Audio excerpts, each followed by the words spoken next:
예, 안녕하세요. 이제 부동산 학개론 기본 강좌 제 18강을 진행하도록 하겠어요. 18강에 대한 논리는 좀 사실상 241페이지부터 보시면 됩니다. 241페이지. 앞에 부동산 문제라고 설명이 된 내용은 굳이 안 보셔도 됩니다. 이게 이제 어차피 부동산 문제는 이런 게 있는데, 나쁜 말이 나오면 다 부동산 문제입니다. 그런데 시험에 나오는 거의 출제되지 않지만은 그나마 나오는 게 이제 부동산 문제 내용인데, 내용이 이제 각 분야마다 이제 들어가 있더라고요. 그래서 그 내용이 읽으실 건 없고, 이제 부동산 정책이라는 주제가 목차를 이제 처음에 다시 한번 보면은 정부가 시장에 개입하는 논리인데 4문제 내지 5문제 정도가 출제를 하고요. 그 주제가 정해져 있어요. 인력공단 제시된 목차에 의하면은 부동산 정책의 개념 및 기능, 이렇게 첫 번째 목차가 나와 있거든요. 그 논리는 결국 정부가 시장에 개입하는 것을 언급하겠다는 뜻입니다. 이게 하나의 목차고, 두 번째는 이제 토지 정책을 언급해요. 특히 이 토지 정책이 그 학교론 입장에서 제일 준비하기가 좀 까다롭습니다. 왜냐하면 2차 과목에 공법 문제가 이제 가끔 나와요. 공법의 국토계획법의 내용이 나오는데, 그 광범위한 국토계획법상의 내용이 어디에서 출제될지는 사실상 1차 입장에서는 판단하기가 어렵습니다. 그나마 통계적인 면에서 용도지역에 대한 개념과 종류, 용도지구에 대한 개념, 용도 구역, 이런 개념적인 측면이 등장하지만은 뜬금없이 이제 다른 데서도 출제되는 경우가 있어서 광범위한 학개론 그걸 맞추기 위해서 나올지 안 나올지도 이제 불확실한 상태에서 그 공법 내용을 일부러 보실 필요는 없을 것 같고요. 2차를 같이 하신 분들은 이제 2차에서 공부하셔야 되는 내용 중에 가장 쉬운 게 그 부동산 학개론에 출제되는 경우가 있더라. 그게 이제 제일 빈도가 그나마 높은 부분이 토지 정책 부분입니다. 그래서 이제 조금 애매모한데 28회 때는 대만 학개론에서 나왔던 내용을 가지고 문제를 만들었었어요. 그리고 주택 정책이 있죠. 그리고 이제 조세 정책. 이런 식으로 4가지 목차가 나와 있고요. 매년 출제되는 부분은 정부시장 개입하고 주택정책은 매년 출제되는데, 만약에 5문제라고 가정하시면은 정부시장 개입하고 주택정책 내용이 5문제 중에 한 3개 정도는 차지하게 됩니다. 그 토지정책은 이제 공법적인 내용하고 학개론에 나온 내용들이 이제 보통 하나가 정도가 출제되고, 조세정책은 나올 때 있고 안 나올 때가 있습니다. 근데 이제 이것도 탄력성과 관계되는 내용이라서 관계되는 탄력성을 이제 가격 탄력을 해봤기 때문에 조세정책까지 한번 해보도록 하겠어요. 딱 4가지 주제가 이제 설정이 돼 있다라고 말씀을 드리겠습니다. 먼저 제일 중요하다고 보는 정부의 시장 개입에 대한 논리 있죠. 그래서 241페이지입니다. 정부의 시장 개입. 이게 이제 부동산 시장에 개입하는 것 자체가 이제 정책이고요. 정책인데 이제 부동산 시장에 개입하는 거니까 이게 부동산 정책이다라고 표현하고, 굉장히 중요한 내용이죠. 페이지 241에 보시면서 정리를 한번 해보셨으면 좋겠어요. 근데 이제 그 목차가 2가지로 이제 하셔야 되는데, 밑에 보니까 정부의 시장 개입 필요성이라고 나와 있고요. 그 다음 페이지 보면 양가로 2번에 정부의 시장 개입 방법이라고 나와 있습니다. 2가지 내용을 잘 알아두셔야 됩니다. 먼저 이제 정부시장 개입이라는 타이틀 하에서 그 목차가 첫 번째는 이제 정부가 시장에 개입하는 방법이야. 이 방법이라는 거를 이제 정책으로 따지면 정책 수단이다라고 표현하는 경우가 있고요. 또 하나는 정부가 시장에 개입하는 이유입니다. 이유. 두 번째는 이유. 이유를 이제 정부가 시장에 개입하는 정책 또는 기능이라고 하는 경우도 있고, 또는 근거라고 표현하는 경우도 있어요. 근데 이제 이 방법에 대한 논리인데, 이 책이 요거부터 한번 해봐야 돼요. 방법은 대표적으로 2가지로 정리를 해주시면 좋겠어요. 직접적인 개입 방법하고, 그리고 간접적 개입 방법입니다. 시험 문제는 어느 게 뭐가 직접이냐 간접이냐를 연결시켜서 이게 맞는가 틀린가를 따져보는 겁니다. 이게 사실상 직접하고 간접으로 구분한다라고만 보시면 되실 것 같아요. 직접, 간접. 그러면 직접과 간접의 차이는 분명히 있습니다. 이 내용은 먼저 242페이지부터 보는 건데, 책은 종류가 몇 개가 이제 설명이 안 돼 있는데, 직접적 개입 방법은 정부가 시장을 불신하는 거예요. 시장을 불신하니까 정부가 시장에 해줘야 될 역할에 전부 또는 일부를 대신하는 거를 이걸 직접적 개입 방법이라고 합니다. 시장에 미치는 충격이 굉장히 클 수밖에 없고요. 잘못 개입했을 때 부작용도 매우 클 수밖에 없어요. 그럼 간접적 개입 방법은 정부가 시장의 기능을 신뢰하는 겁니다. 시장에 발생된 문제를 시장 기능이 충분히 해결할 수 있다고 보고 시장 기능에 의해서 해결할 수 있도록 정부가 컨트롤하는 겁니다. 관리해 주는 걸 말합니다. 조금 침체되어 있다, 북돋아주기 위한 보조를 주고 좀 흥분되어 있다, 좀 조금 더 통제해서 규제하는 논리가 여기서 나타나게 돼 있어요. 근데 이 직접이다, 간접이다라는 이제 그 방법적인 측면을 논할 때 그 개념을 물어본 적이 한 번도 없어요. 직접과 간접의 뉘앙스가 가지고 있는 느낌이 있기 때문에 그런 걸로 판단이 됩니다. 먼저 종류를 파악하는 게 굉장히 의미가 있거든요. 그 직접적 개입 방법의 종류를 경제학적으로 따지면은 가장 유명한 게 책에는 이 종류가 쭉 나열이 안 되어 있는데 이 종류 꼭 기억해 주셔야 돼. 나오는 것만 나오니까 가격을 통제하는 게 가장 중요한 직접적 개입 방법입니다. 그래서 임대료, 분양가 규제 이렇게 이제 설명하죠. 원래 가격은 시장에서 결정되는 건데 이거를 무시하고 정부가 신뢰하지 못해서 정부가 지정한 가격대로 거래하라 뭐 이런 논리가 나오는 거죠. 가장 대표적인 직접적 개입 방법입니다. 분양가, 임대료 규제. 그리고 주택 정책 중에 이제 공공임대주택 공급 정책이 있어요. 그래서 공공임대주택 공급 정책이 있는데 나중에 공공주택에 관한 특별법상에 공공주택의 종류가 7개가 있어요. 그래서 공공주택 종류 7개를 이제 언급을 하고 이게 직접이냐 간접이냐 물어보면은 전체가 어쨌든 공공임대주택이니까 공공임대주택은 전부 다 직접적 개입 방법으로 정리를 해 주셔야 됩니다. 공공임대주택 공급. 그리고 이제 또 하나가 토지은행 제도. 28회 때 한번 여기서 단독 문제로 나왔었죠. 토지은행 제도 그리고 공영개발. 공영개발하는 과정 중에 이제 땅을 강제로 뺏어오죠. 수용. 강제로 취득하는 거죠. 그 시장에서 취득하는 논리가 잘 안 맞으니까 정부 강제로 가져오는 거.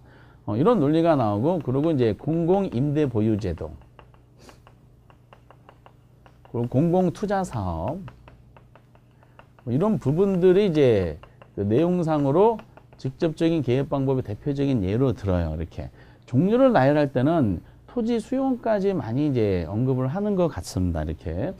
그리고 간접적 개입 방법은 시장 기능에서 해결하는 거니까 대표적으로 이런 게 있어요. 대표 3가지가 있는데 각종 보조금, 그러니까 명칭열을 불문하고 보조란 말이 나오면 전부 다 간접적 개입 방법입니다.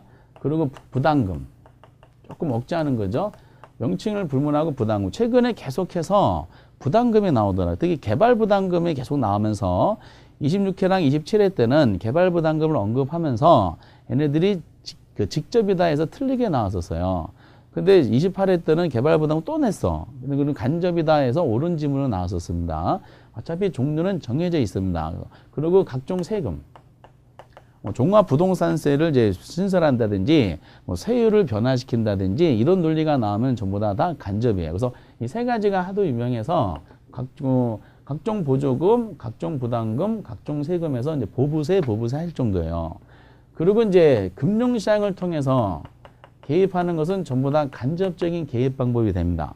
금융시장의 가장 대표적인 것이 이제 금리를 조정한다든지, 정부가 그래서 기준금리를 매달 한국은행에서 금융통화위원회를 열어가지고 기준금리를 정하잖아요. 지난달보다 뭐 높아졌다, 낮아졌다, 동결했다. 그러면은 기준금리가 정부 정책 기준금리가 변하면은 시장은행 자체적인 기준금리가 변해서 변동금리로 대출받은 차입자들 부담이 영향을 주고요. 시장에 영향을 주게 돼요. 전부 다 간접적인 내용입니다. 그리고 LTV, 대부비율이죠. 대부비율. 투자로는 공모될 대부비율. 그리고 DTI.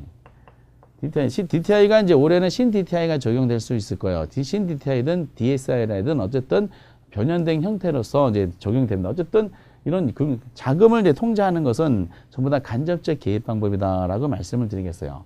그 정부가 행정상 지원하는 거야. 정보 공개라든지 이런 것들이 여기 해당이 되죠. 전산망 구축한다. 등기 전산화 이런 거 있죠? 등등등 해당이 돼요.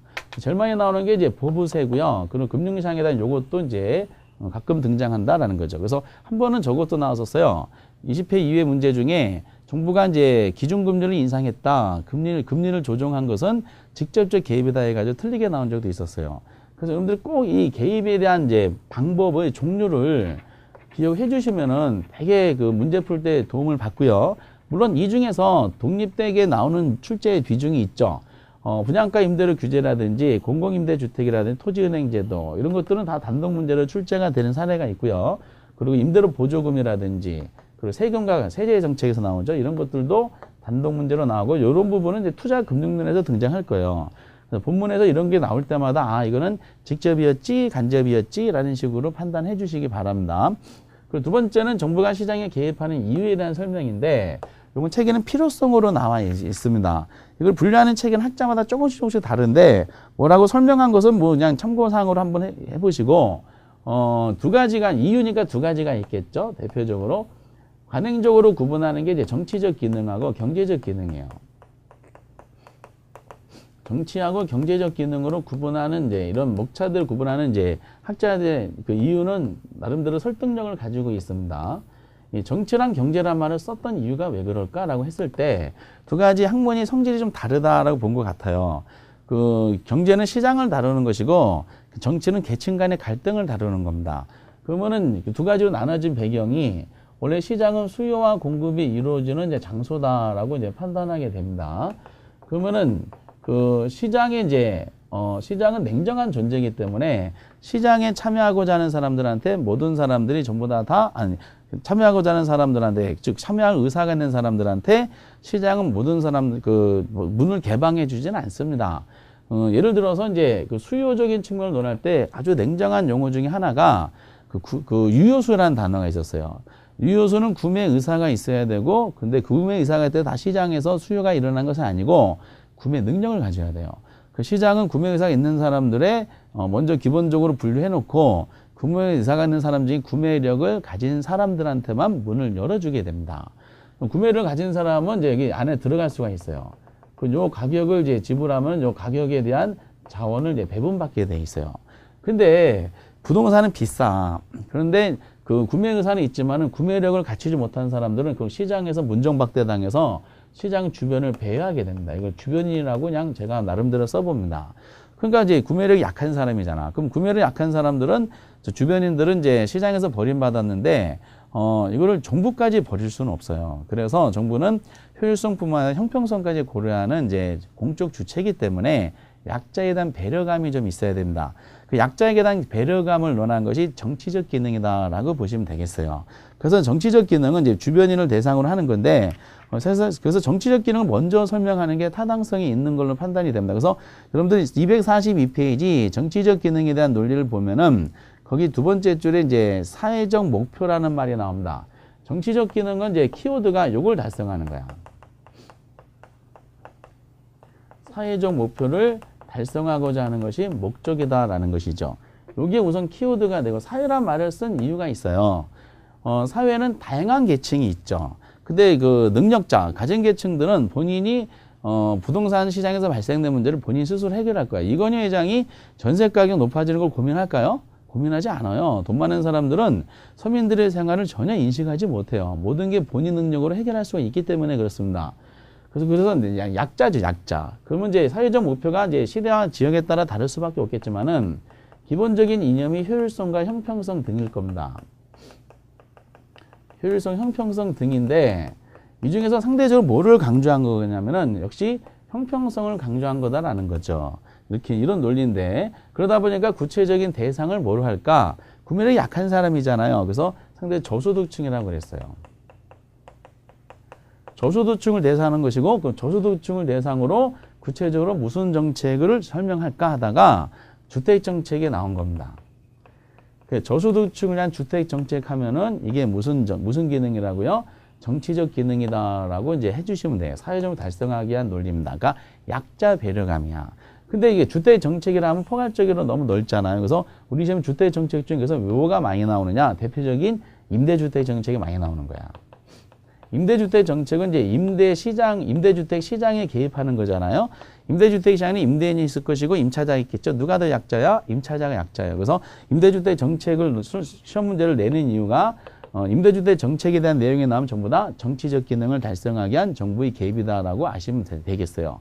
그래서 구체적으로 여기 임대료 규제라든지 임대료 보조라든지 공공임대주택 공고요. 세 가지가 대표적으로 시험 문제로 우선 나오게 되는 겁니다. 이렇게. 그런데 이제 경제적 기능이 있어요. 경제적 기능은 구매력을 갖춘 사람은 가격에 대한 지불 능력이 있으니까 대가를 지급했을 거 아니에요. 지급했으면은 뭐예요? 가격 지불한 것만큼 자원을 배분받아야 돼요. 근데 가격을 지불했는데 자원을 배분받지 못하는 상황이 발생한 거야. 시장이 망가진 거야. 그래서 시장이 망가진 거를 해결하게 한 것이죠. 그래서 키워드가 있어요. 241페이지 경제적 기능 보면은 두 번째 줄에 시장 실패 수정이란 말이 나옵니다. 그 논리야. 그래서 그 경제적 기능의 키워드는 시장 실패를 수정하기 위해서 개입하는 거다라는 논리가 이제 완성이 되는 겁니다. 그래서 정치적 기능은 사회적 목표 달성이고 경제적 기능은 시장 실패 수정하는 것이고 그 정치적인 글에서 쭉 보다가 약자를 배려한다는 측면에서 임대주택 정책으로 문제가 구체화되고요. 경제적 기능은 시장 실패이기 때문에 시장 실패 일으키는 원인이 뭐지? 이 원인으로 이제 문제가 구체화됩니다. 그 문제 내용이 이제 확정이 돼 있어요. 그래서 어떤 구체적인 들어가기 전에 그래서 머릿속에 정부의 시장 개입이라는 타이틀이 나오는데 우선 방법하고 이유가 두 가지로 나눠지고 내용이 이런 게 있구나라는 거를 정리를 우선 해놓는 게 중요하고 그 다음에 구체적인 하나씩 들어가게 되는 거죠. 그래놓고 이제 그 다음 목차가 243페이지 보시면은 그 부동산 시장 실패하고 원인이 잠깐 나와 있죠. 자연스럽게 이제 요거는 주택 정책에서 다루기 때문에 정부 시장 개입과 연관돼서 이제 그 뒤에서 별도로 다루지 않는 시장 실패를 바로 다뤄야 돼요. 시장 실패에 대한 논리가 이제 등장하는데 시장 실패의 개념은 학문적으로 이제 시장이 해줘야 될 역할은 자원을 효율적으로 배분해 주는 것이 시장의 기능이에요. 포괄적인 정확한 개념이 주요 기능이.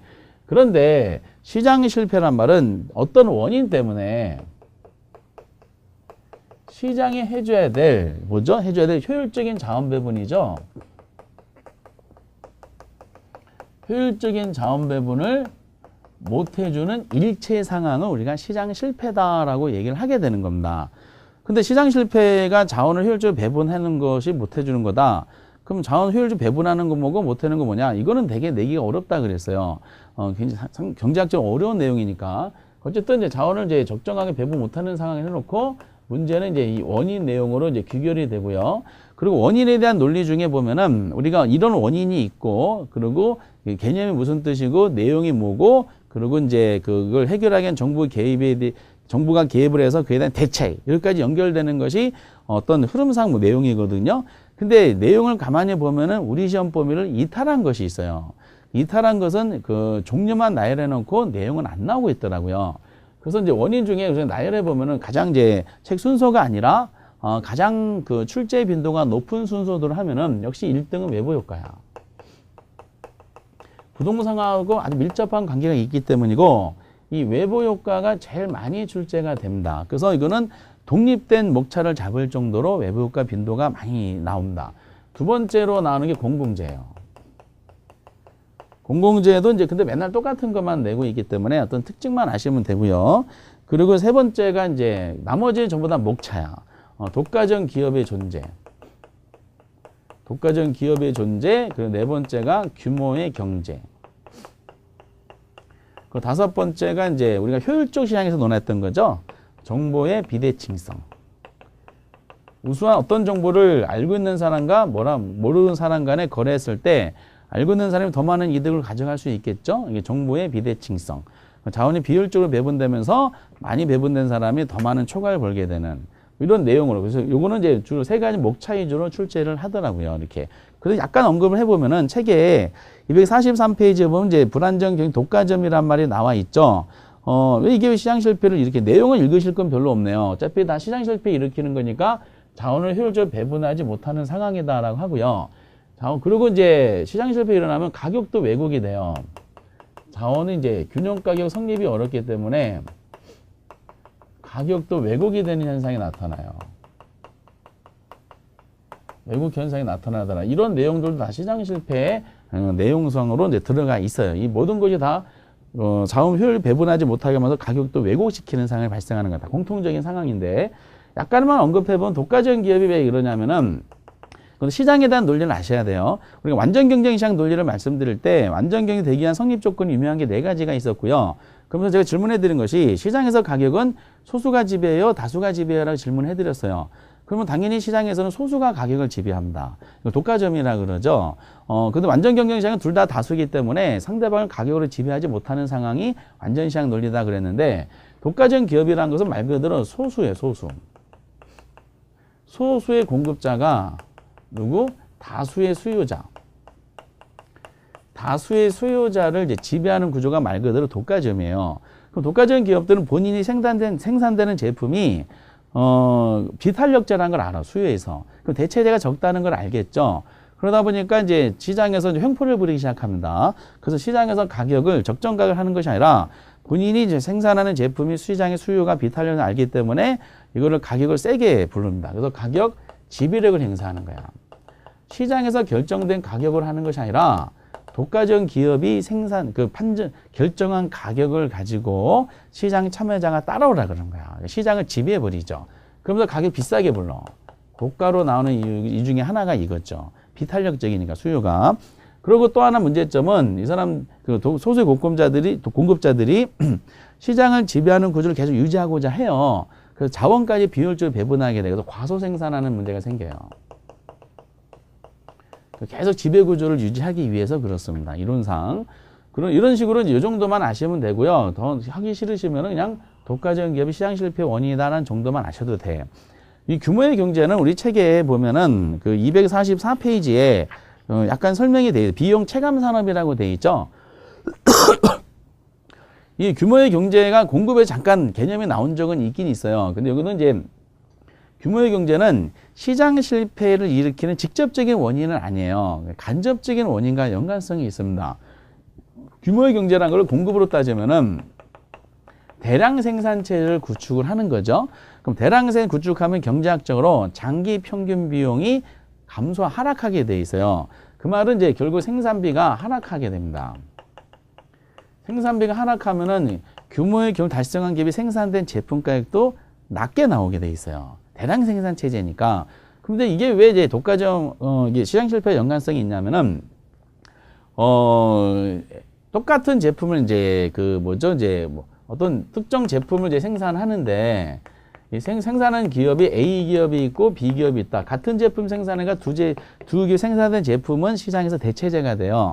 근데 규모의 경제를 달성한 A 기업과 그렇지 못한 B 기업이 서로 똑같은 제품을 생산하면은 대량 생산 체제 구축하니까 생산비가 하락해서 시장에는 제품 가격이 낮아지고 비싸게 나와. 그럼 소비자 입장에서는 대체제라 그랬을 때는 대체제가 어떤 과정을 거쳐서 시장에 나왔는지는 관심 없고 시장에서 결과적으로 나온 제품 가격에 대한 크기만 가지고 판단해요. 이게 싸게 나와서 소비자는 다 이거를 이제 구매하게 됩니다. 그러면은 규모의 기를 달성하지 못해서 시장에서 제품 가격을 비싸게 생산할 수밖에 없는 기업은 도산하게 돼 있어요. 그럼 시장이 시간 지나면 결국 규모의 경제를 달성한 기업만 살아남게 됩니다. 그럼 이 기업이 자연스럽게 비용 체감 산업이 돼가지고 책처럼 자연스럽게 독점이 돼요. 독점되니까 이 어디로 넘어가? 독과점 기업으로 넘어가는 과정입니다. 대기업들이 다 그래서 독과점 체제를 구축하기, 대량 생산 체제를 구축하기 위한 대기업으로 형성되게 되는 거죠.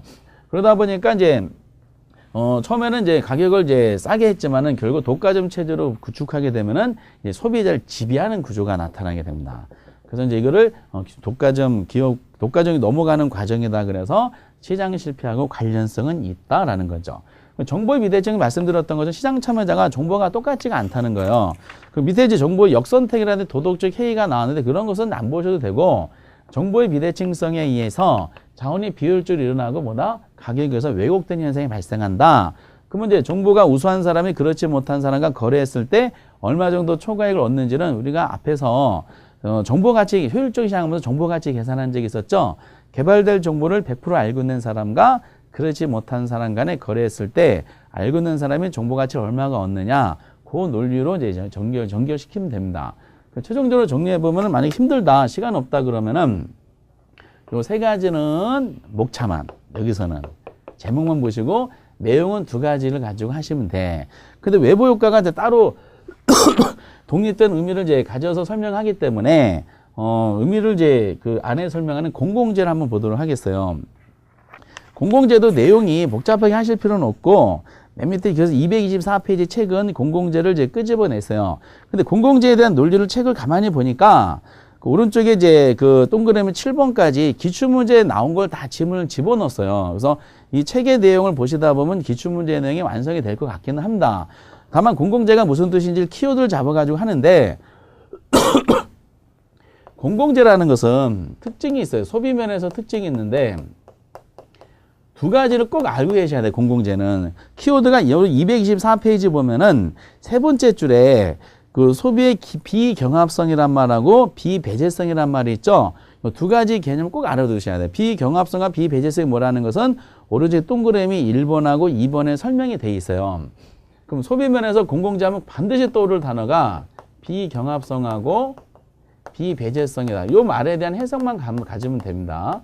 요거랑 반대되는 말이 민간재, 공공재랑 반대되는 말. 민간재는 소비면에서 경합성하고 배제성이 있다는 것을 언급한 적이 있습니다. 인문과정 할 때 다시 처음부터 하면은 경합이란 말은 경쟁하는 거예요. 왜 경쟁할까? 민간재는 자원이 희소해. 희소한 자원입니다. 희소한 자원을 소비자들이 경쟁하는 과정 중에 먼저 소비한 사람이 많이 소비하고 나중에 소비한 사람, 먼저 소비한 사람이 소비하고 남는 거를 소비하다 보니까 소비량이 줄어들 수밖에 없어요. 그럼 소비자들이 그 민간재를 충분히 소비하려면 남들에서 경쟁해서 이겨야 돼요. 그래서 경합성이 발생합니다. 치킨을 예를 들었죠. 치킨 한 마리를 가족에서 사왔어요. 그럼 이거 4명이 먹어야 돼. 그럼 누가 더 많이 먹느냐는 경쟁에서 이긴 사람이 1등한 사람이 먼저 먹고 2등은 1등이 먹고 난 다음 거를 먹는 과정 중에서 1등인 사람은 90% 먹었다. 그럼 2등인 사람은 10%밖에 못 먹고 3, 4등은 못 먹는 거야. 이렇게. 그 내가 먼저 이거를 많이 먹으려면은 이건 자원이 제한이 되기 때문에 한정이 되기 때문에 뭐죠? 서로 경쟁할 수밖에 없어요. 이게 경합성이야. 이 민간재는 자원이 한정되게 돼. 근데 공공재는 무한자원이야, 무한자원. 이제 관광지처럼 설악산 같은 게 없어지지 않잖아. 아무리 소비한다 그래서 없어지진 않잖아요. 그럼 비경합성이라는 것은 뭐냐면은, 공공재를 먼저 소비하든, 나중에 소비하든, 즉, 순서와 먼저 소비, 나중에 소비의 순서와 관계없이, 소비량이 똑같은 걸 말하는 거예요. 즉, 공공재를 먼저 소비한 사람이 있고, 소비하고 나서 다음 사람이 소비한다 하더라도, 공공재를 소비할 수 있는 양이 줄어들지 않는 거예요, 자원이. 그러니까 결과적으로 먼저 하든 나중에 하든 소비량이 똑같기 때문에 공공재는 사이좋게 소비하게 되어 있어요. 그래서 이거는 공동소비 개념으로 연결이 됩니다. 관광지가 대표적인 공공재라 그랬잖아요. 주어진 공공재 중에 대표는 관광지인데 설악산을 만약에 구경했다.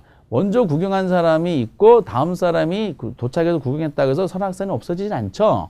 그러니까 설악산 구경하면서 사이좋게 어깨동무하면서 사진 찍고 그러는 것은 나중에 하든 처음에 하든 소비량이 동일하기 때문에 경쟁할 필요 없이 사이좋게 소비하게 되는 겁니다. 그런 부분들이 이제 이거죠. 약수터의 약수물도 마찬가지야. 계속 생산이 되니까 줄 서서 자기 순서가 돌아올 때까지 차분하게 기다리고 있잖아요.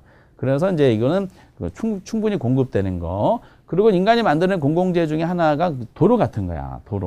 도로가 정부가 만든 도로가 있어요. 그 도로가 누가 먼저 지나갔어요. 그렇다고 그 도로가 꺼지지 않잖아요. 그 다음 사람도 똑같은 도로를 이용할 수가 있습니다. 그래서 공원을 산책하는 것도 마찬가지죠. 사이좋게 공원을 산책하고 사이좋게 도로를 지나다니고 있는 것이 공공재가 가지는 비경합성의 논리입니다. 그리고 이제 민간재는 배제성이 있어. 치킨 가격이 10,000원이야. 그럼 10,000원은 가격을 지불할 능력이 안 되는 사람은 치킨 소비에서 배제당합니다. 민간재는 그래서 공짜로 이용할 수가 없어요. 근데 공공재는 공짜로 이용할 수 있어. 비배제성이죠. 공짜로 이용한다 그래서 이걸 무임차자라 그래요. 그래서 가격을 지불하지 않은 사람도 공공재 소비에서 배제당하지 않는다. 그래서 비배제성이라 그럽니다. 그럼 공공재는 두 가지 성질 때문에 문제가 발생했어요. 공공재를 이거를 이제 잘 보시면 소비면에서 키워드가 비경합성과 비배제성이라 그랬고 비경합은 공동소비, 비배제는 무임차자야. 그럼 요거를 시장 기능에 맡기는 거야. 그리고 민간기업이 생산한다 한번 가정해 보세요. 공원을 민간기업이 생산을 했어. 공원 하나당 생산하는데, 한 개 생산하는데, 이제, 얼마 드냐면은, 이제, 한 개 생산하는데, 10억이 들어. 한 개당 10억이 이제 조성 생산비가 들어. 근데 뭐 만약에 A란 지역에 공원이 100개가, 10개가 필요해. 그러면 총 100억이 들잖아. 그러면 민간 기업이 공원을 100억을 만들어 줬어. 그런데 다 공짜로 이용해. 그러면 100억 투자한 돈 회수하는 방법이 있어 없어요? 회수하는 방법이 없는 거야. 그러다 보니까 결국 다 공짜로 공동 이용하다 보니까 민간 기업한테 맡겼을 때, 즉 시장 기능에 맡겼을 때 대가가 없기 때문에 공공재는 과소 생산이 될 수밖에 없습니다. 시험 문제는 이 과소를 맨날 과다로 내요. 시장에 요구되는 것보다 적정한 양이 충분히 공급되지 않는다는 뜻이야. 과소 생산되는데 맨날 과다가 내요. 근데 시험이 과소를 과다가 냈다, 이게 결정적으로 중요한 단어가 아니라 왜 과소 생산되냐? 공공재는 소비에서 비경합과 비배제성 때문에 민간기업 맡겼다 해봤자 다 공짜로 공동으로 이용하다 보니까 투자한 자본을 회수하는 방법이 없어서 민간에 맡기면 이 내용이 안 나온다는 거야, 이게. 과소 생산을 이렇게 연결시켜야 돼. 그러니까 근데 도로도 필요하잖아요. 관광지도 관리하는 게 필요하잖아. 그러다 보니까 이거를 공급을 해야 돼. 누가 공급해? 정부가. 직접 공급을 할 수밖에 없는 거야. 그래서 시장에서 나오지 않기 때문에 정부가 직접 공급하는데 정부가 이거를 공급하려면 돈이 있어야 되잖아요. 그쵸? 그럼 어떻게 해야 돼? 공공재를 누가 더 많이 이용하는지 측량할 수가 없어. 민간재는 치킨은 자기가 원하는 만큼 가격을 지불하면은 2마리 먹고 싶다 2만 원 지불하면 돼. 자기가 원하는 거 사용하고자 하는 양만큼 대가를 지불하면 민간재는 사용할 수 있는데 관광지를 누가 더 많이 구경하는지, 공원 산책을 누가 더 많이 하는지 알 수가 없어요. 측량할 수 없기 때문에 정부가 이제 공공재를 공급하기엔 재원 조달할 때는 모든 사람들이 우리가 공급하는 공공재를 똑같이 이용한다 가정하고 동일하게 비용을 부과해서 동일하게 징수해서 공공재를 생산합니다. 그게 뭐다? 세금이야. 그 세금 등을 걷어가지고 정부가 공공재를 직접 공급한다라는 게 공공재가 시장에 나오지 않기 때문에 정부의 대책이다라고 하는 거지. 이렇게 등등등에 대한 논리입니다. 공공재는 이 정도 보시면 돼요. 어쨌든 키워드가 책에 있는 내용이 기출문제 다 설명이 됐다 그랬죠. 그래서 내용상 7번까지 한번 쭉 읽어보시면 제가 말씀드린 내용이 그대로 언급이 되어 있습니다. 이렇게. 그래서 공공재 이 정도만 보시고 어쨌든 비경합 비배제 해석을 잘 보시고 에이스가 그 밑에 나오는 외부 효과는 좀 정리를 해드려야 될 것 같은데 이 외부 효과에 대한 논리는 뭐 개념보다는 이제 어차피 이제 내용상으로 나오니까 거기 보면 이제 중요한 단어가 나오죠. 시장 기능에 통하지 않고라고 나왔어요. 그거 하나 알아두시고요. 당사자가 아닌 제3자한테 미치. 제3자에도 알아두시고요. 줄을 쳐주시고 의도하지 않는 여기다 줄을 쳐주셔야 돼. 이게 외부 효과에 대한 논리다라고 보시면 되겠어요. 그리고 이제 동그라미 1번은 부동성과 관계가 되어 있다는 꼭 알아둬요. 부동성에 동그라미 치시고 동그라미 1번은 외부 효과는 생산 과정에 발생하는 경우도 있고 생산 과정 줄을 쳐주시고 소비 과정에 발생하는 경우도 있고 또 줄을 쳐주시면 됩니다. 그리고 동그라미 3번 외부 효과는 외부 경제랑 외부 불경제가 있다. 이거는 이제 핵심적인 내용이죠. 이렇게 이제 알아두시고 그리고 우리 책에 보면은 이제 외부 효과 종류가 해놓고 246페이지 외부 경제 정외부가 쭉 설명이 돼 있어요. 설명된 내용이 보면은 동그라미 이제 1번부터 6번까지 기출문제를 다 집어넣었어요.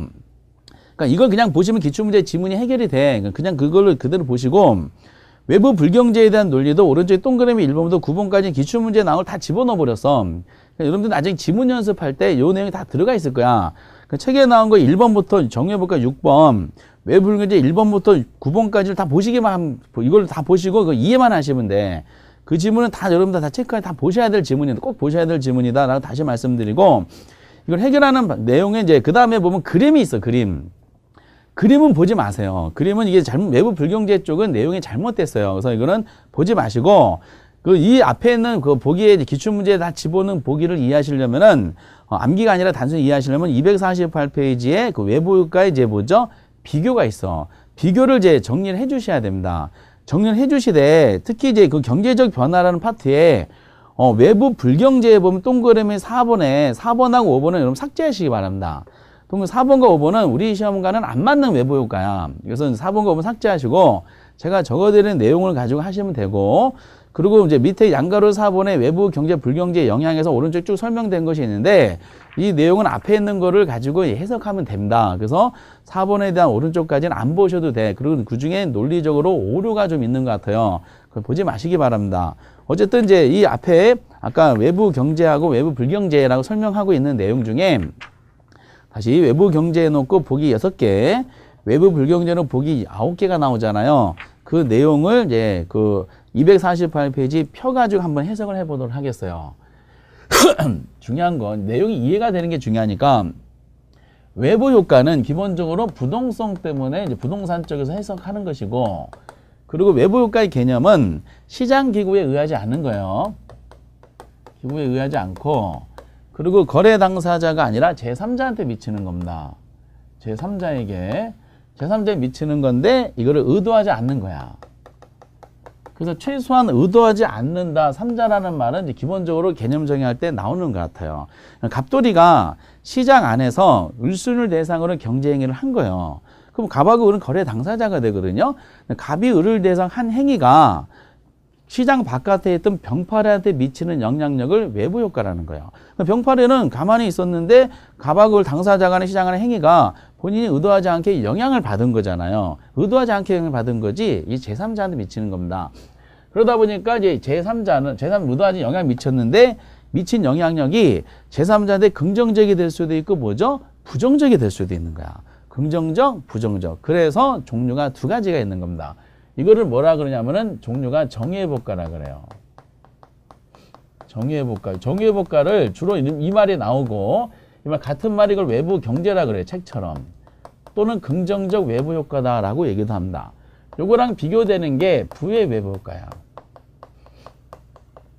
부의 외부 효과고 이게 책처럼 이제 뭐라 그러냐 이거를 외부 불경제라 그러기도 하고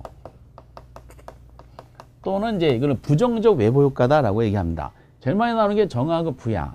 그러면 정하고 부를 판단할 수 있는 그 상황 설정을 잘 보셔야 돼요. 그 표 안에 있는 내용 중 꼭 아셔야 될 내용이 이건데 사적 편익하고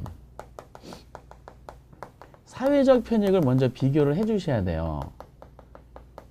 그리고 또 하나가 사적 비용하고 사회적 비용을 비교를 해 주셔야 돼. 정하고 부다라고 표현하는 것보다 그런 표현도 있지만은 사적 편익하고 사회적 편익이 어느 게 크다 작다는 걸 언급하면서 이게 정의인지 분지를 판단하게 만드는 지문이 있기 때문에 그렇습니다. 근데 정의회복가는 사적 편익보다 사회적 편익이 더 큰 걸 말합니다. 그리고 비용은 사적 비용이 더 큰 거를 말해요. 때문에 정의회복가를 유발시킨 사람이 있을 거 아니에요.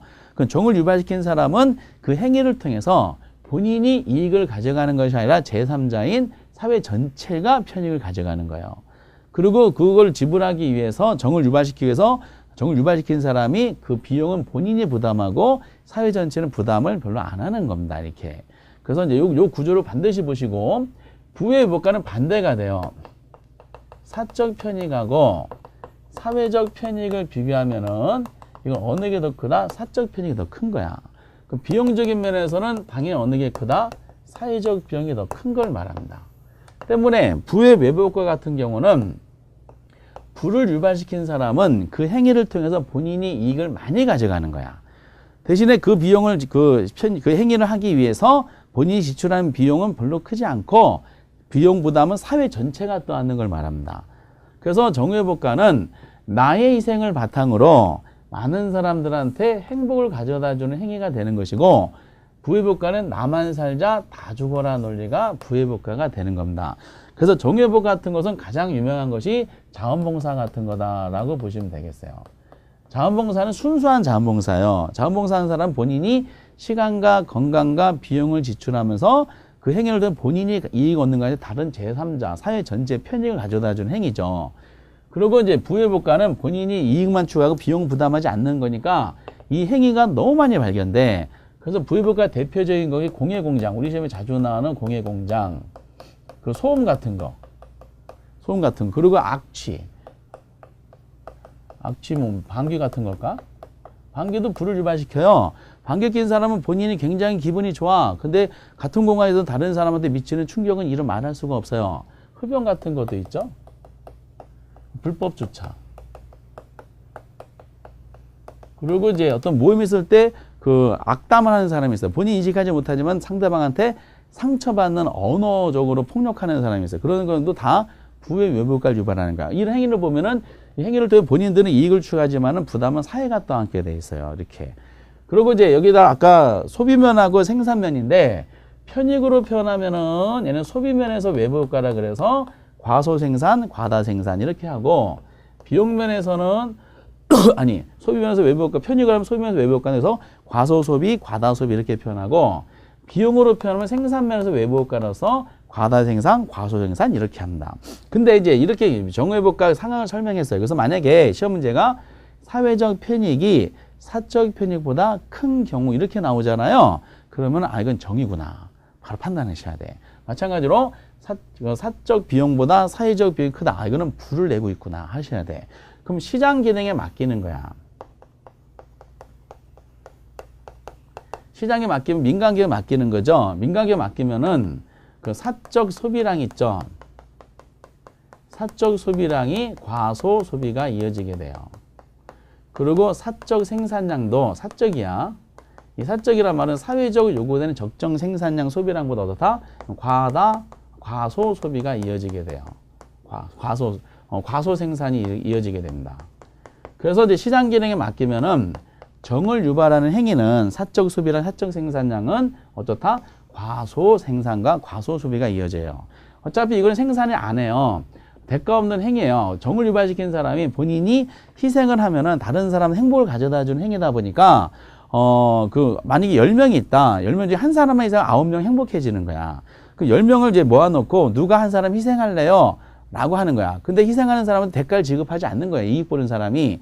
그러다 보니까 아무도 희생하지 않으려고 그래요. 대가 없는 희생행위이기 때문에 인간이 이기적 동물이다 보니까 시장 기능에 맡기면은 정을 유발하는 행위가 생산 자체가 안 돼. 사회적으로 요구된 적정 생산량보다 적게 나와요. 적게 나오기 때문에 소비하는 사람도 적을 수밖에 없어요. 이렇게. 그러니까 이제 시장에 맡기면 자원봉사행위는 나올 수가 어려워요. 이렇게. 근데 부의복가를 맡기자는 부의복가를 시장 기능에 맡기면은 사적 소비량이 과다 소비가 일어나. 그리고 사적 생산량도 과다 생산이 일어나요. 시장에서 요구되는 적정 생산량보다 사적 소비량 생산량이 과다가 일어난다는 거야. 과다 소비. 왜냐하면은 부를 유발시킨 사람 행위를 보면은 자기가 이 행위를 통해서 이익을 많이 취해. 본인 비용 부담하지 않고 비용 부담은 사회가 떠안기 때문에 시장에 맡기면은 이익을 추구하는 극단적인 이기심이기 때문에 시장에 맡기면은 이게 과다 생산이 일어나요.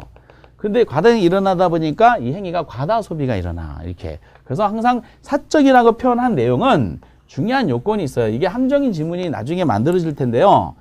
사적에 나온 것은 뭐에 비해서 시장에서 요구하는 적정 생산량 소비량보다, 즉 시장에서 요구되는 적정 생산량 소비량보다 정을 유발하는 행위와 부를 유발하는 행위, 사적 소비량과 사적 생산량이 과소과다라는 거야. 항상 뭐에 비해서 사적이라는 것은 시장에서 요구되는 적정 생산량보다 이렇게 하셔야 돼. 그래서 이렇게 하시고 그러다 보니까 시장에 맡기면은 얘는 생산이 안 되고 얘는 생산이 지나치게 많이 돼. 자원이 비효율적인 배분 현상이 나타나요. 그 누가 개입해? 정부가 개입하는 거야. 정부가 개입하는 방향은 정해져 있죠. 이거는 생산 소비가 지나치게 많이 되니까 생산 소비를 적게 나오니까 생산 소비를 증가하는 방향으로 개입을 합니다. 그래서 증가하는 개입을 하면서 정을 유발시킨 사람이 그 대가를 이제 그 정을 통해 혜택 본 사람한테 받지 못하기 때문에 정부가 대신 대가를 지급해 주는 거죠. 그래서 보조금을 지급한다든지 아니면 세금을 감면해 준다든지 이렇게 돼요. 그래서 복지 행위를 하겠다라고 설립한 복지 단체들한테 정부가 보조금을 지원해 주는 거고, 기부하는 어떤 행위에 대해서 정부가 소득세 감면 정책을 써주고 이렇게 하는 거죠. 그래서 정부가 나서서 우리가 대가를 대신 지급해 줄 테니까 정을 유발하는 행위를 계속 해줘라 라는 걸 논하는 거죠. 근데 부를 유발하는 행위는 너무 많이 나와요. 그래서 이거는 생산 소비 있죠. 생산 소비를 감소시키는 방향으로 개입을 할 수밖에 없고요. 이 감소시키는 방향에 개입하는 요 논리가 시험에 종종 나옵니다. 그래서 대표적으로 뭐냐면은 부를 유발하는 행위 자체를 원천 봉쇄하자 그 용도 지역지구제를 실시하는 거야. 특히 용도 지역주구제가 부에 대한 대책이라는 게 참 많이 나와요. 이게 제일 많이 나오는 것 같아. 이거는 이제 원천 봉쇄죠. 공해공장이 주택 근처에 있으면 부동산 가치가 떨어지잖아요. 그러다 보니까 어떻게 되는 거야? 그 공해공장의 주거지 근처에는 들어오지 못하도록 원천적으로 봉쇄하는 것이고, 그리고 이제 불을 유발시킨 사람은 본인이 편익하고 비용은 이제 적잖아. 정부가 개입할 때 이 편익을 줄이고 비용을 높이는 식으로 합니다. 그래서 세금 같은 걸 부과해요. 세금 부과하고, 그리고 불법 주차, 흡연 이런 행위가 놔두면은 지나치게 많이 생산되다 보니까 원하지 않는 소비가 많이 일어나요. 그래서 이걸 억제하기 위해서 과징금 같은 거 부과하는 거야. 그래서 불을 하는 행위에 대해서 부담을 주는 겁니다. 경제적 부담을 줘서 행위를 억제하는 거. 그래서 흡연을 못하게, 만약 흡연에 걸렸다, 벌금을 한 10조 때려봐요. 그러면 흡연 안 해. 이렇게. 그래서 이제 이런 식으로 논하고, 세금 부과, 과징금. 그리고 피해자들이 원인자한테 내가 당신의 행위로 인해서 피해를 받았다. 그럼 이 피해 받은 걸 보상해달라고 피해자가 원인자한테 보상을 청구할 수 있는 거를 권리로 인정해 주는 게 있어요. 그게 코주 정리라는 게 있어. 코주 정리도 여기에 해당되는 혜택 그 내용 중에 하나입니다. 피해자가 원인자한테, 그래서 담배 소송이 대표적이야. 벌어진 사건이. 근데 이 코주 정리는 정부 개입 없이 당사자 간에 해결할 수 있도록 해주는 겁니다. 당사자랑 협상에 의해서. 근데 협상이 잘 안 일어나. 왜냐하면 원인자는 피해자한테 적게 대가를 지불하려고 그러고, 피해자는 원인자한테 보상을 많이 받으려고 그래요. 근데 협상이 안 이루어지니까 이게 법원까지 가. 이 한도 끝도 없이 늘어나. 그리고 이 입증 책임이 피해자가 입증해야 돼요. 그러다 보니까 이제 이거 증거를 채집하는 것도 만만치 않아서 이 코주 종류를 통해서 부의불가 해결하는 게 좀 어렵다는 얘기를 많이 합니다. 어쨌든 이런 것이 시험에 나왔었고요. 그 나머지 기타 등등도 있는데 거의 잘 내지 않기 때문에 이렇게 이제 구분하시면 될 것 같아요. 이렇게. 그 특징 중에 그러면 소비자들은 이 부동산 쪽을 한번 볼까요? 부동산 쪽에 보면은 이제 부동산은 움직이지 못한다는 논리를 잡잖아요. 그래서 부동산이 이렇게 하나 정해져 있어. 주택이 이렇게 서 있다 한번 가정해보세요. 주택이라 한번 가정해볼까? 그러면 이제 정의의복 같은 것은 우리 시험에서 나왔을 때 대표적으로 공원 같은 게 들어서는 거야. 공원이 들어서면 어떤 일이 발생해? 이 지역에 대한 선호도가 높아지잖아. 그렇죠? 그럼 가격이 어떻게 될까? 가격이 상승하게 됩니다. 당연히 가격이 상승하는 이유가 왜 그럴까요? 우리는 수요가 증가하기 때문에 그래요. 수요가 증가하면 곡선이 어느 쪽 움직여요? 그 우측으로 움직이죠? 이 논리는 당연히 이게 곡선이 우측 이동이죠. 우측 이동의 수요 증가 행위니까 당연히 가격이 상승해. 선호도 높아지니까. 근데 이 주변에 부의복가 나타나는 예가 있어요. 이게 소각장 같은 게 들어서고 뭐 핵실험장 같은 게 들어서는 거야. 이게 들어선다 그러면 주택의 가치는 어떻게 돼? 주택 가치는 떨어질 거 아니야. 그렇죠? 그럼 왜 떨어질까? 이 책의 이 부분이 좀 잘못된 부분인데, 소각장 같은 게 들어서면은 이 주택에 대한 선호도가 줄어들어요. 선호도가 줄어드니까 어떻게 돼?